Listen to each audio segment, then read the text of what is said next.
covering Northern California. You're watching Action News Now, coverage you can count on. Breaking news, a tsunami advisory remains in effect for the Northern California coast. We have brand new video where the waves caused tens of thousands of dollars in damage to a dock. Plus, we'll tell you about a Butte County man arrested for elder abuse, accused of attacking his grandfather, sending him to the hospital. And caught on camera, this mountain lion on the loose in Tehama County. Find out what I learned from the woman who recorded this video. All next this Wednesday, July 30th on Action News Now. We begin with that breaking news. Tsunami waves hit the West Coast this morning. The earlier tsunami warning was reduced to a tsunami advisory for Del Norte and Humboldt counties. They were triggered after an 8.8 magnitude earthquake hit off Russia last night. And this is what it looked like in the Crescent City harbor where the waves rose overnight. This is surveillance video. You can see the sparks coming from the H dock. The harbor master said there was damage to the H dock that adds up to about $100,000. Now, local leaders say waves in Crescent City reached 3.5 to 4 feet. There were evacuations from low-lying areas around Elk Creek, but this morning the city manager in Crescent City said there was no significant flooding. And we were fortunate this time. There was significant tsunami surges. We're still dealing with those now, but it did stay within the banks of Elk Creek, basically, and that was the low-lying area. That was the area that we were most concerned about last night. The first wave started hitting Crescent City just before midnight. The tsunami alert left people on edge in Hawaii and along the entire West Coast. It brought mass evacuations to Hawaii and some coastal flooding. Jonathan Vigliotti reports from Malibu. You need to expect that there will be flooding on all of the islands. We expect significant damage along the coastlines. An urgent warning from the governor of Hawaii ordering people to get to higher ground after one of the world's strongest earthquakes hit off Russia's coast early Wednesday local time, prompting tsunami alerts halfway around the world. Lines of vehicles stretch for miles in Honolulu, with drivers stuck in traffic trying to evacuate. The roads are full, people trying to move. We ask you to stay calm, cooperate.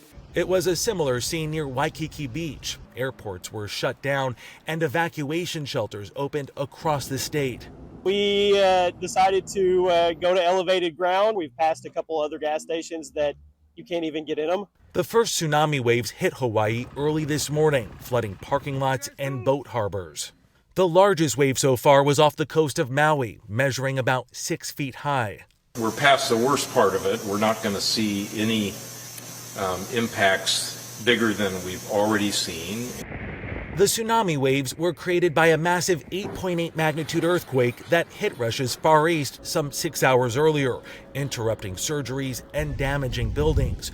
Powerful waves first crashed into Russia's coastline, flooding homes, the largest as tall as 16 feet. Drone video captured the aftermath. And in Japan, people climbed on roofs as tsunami waves hit the shore. And incredibly, no major injuries have been reported. Here in Southern California, officials are urging caution around the coast, warning specifically of strong rip currents. Jonathan Vigliotti, CBS News, Malibu, California. We'll continue to monitor conditions throughout the afternoon. Let's take a live look outside. This is the Dyer Mountain Alert California camera in Plumas County, a mix of sun and clouds. Let's check in with Sade Pullen with what to expect in our weather this afternoon. Good afternoon, Sade. Good afternoon, Kelly. So yes, we are having some clouds in the sky. We are having some high pressure that's building, which is giving us that sunniness that we are experiencing. But yes, we are slightly cooler this afternoon compared to yesterday, but we are going to start to heat back up in the next couple days, including our weekend. So this is a look at our temperatures for right now. So for the valley, we are in the 80s. We have 88 in Redding, 86 in Red Bluff. As I go more towards the foothills, we are looking in the 60s to 70s range. And then our mountains are also in the 70s and 80s. So pretty average temperatures that we're having for noon. As we get more throughout the afternoon, we'll see those temperatures start to rise. Now, this is a look at our wind speeds. They're looking pretty calm. The highest for the valley is right now is 10 miles per hour. For our foothills, we're looking at 4 miles per hour. And then our mountains are looking pretty calm overall. And definitely make sure to download our app to have the latest details on this heat and what you can expect for this week. Back to you, Kelly. Okay, thanks, Sade. We'll see you in a few minutes.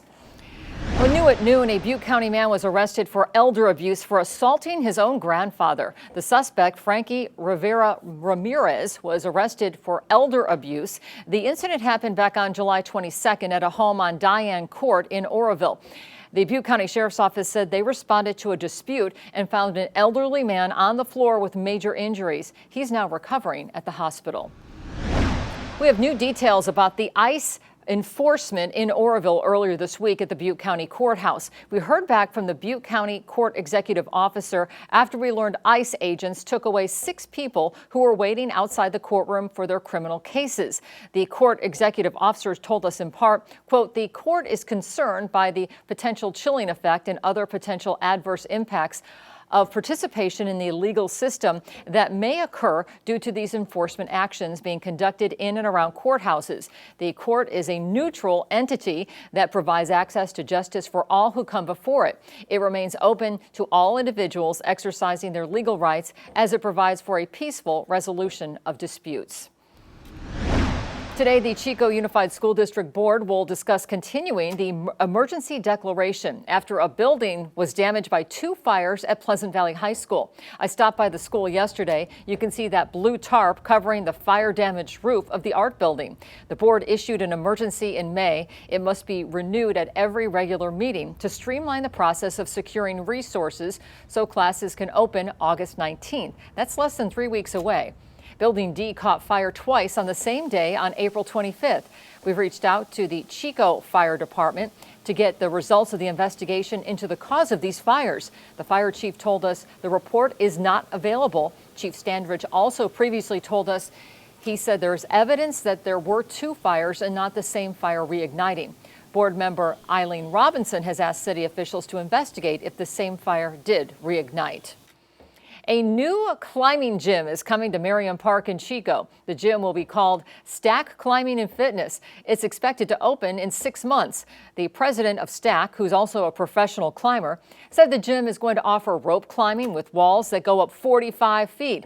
They'll also have a 4,000 square foot bouldering area, a fitness studio, and a small gym with weights and cardio equipment.